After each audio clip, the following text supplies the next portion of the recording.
Hey YouTube, det var Anasa her igen. Jeg har lige lavet sådan et pænt stort hus med 3 etager. Det vil jeg rigtig gerne vise jer. Den her så kaldt Dr. Røvs hus, men lad os nu komme ind for det.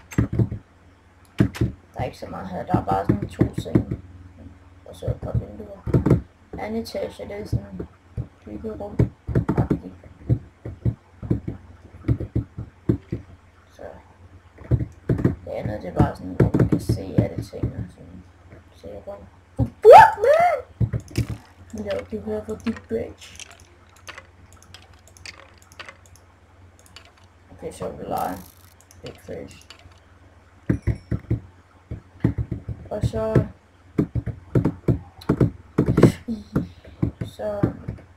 ja, den sidste etage, det var den her. Og så ja, så der er bare et vandfald. Det er ikke helt, hvad jeg lavede for, men ses igen. Ses snart igen. Hej.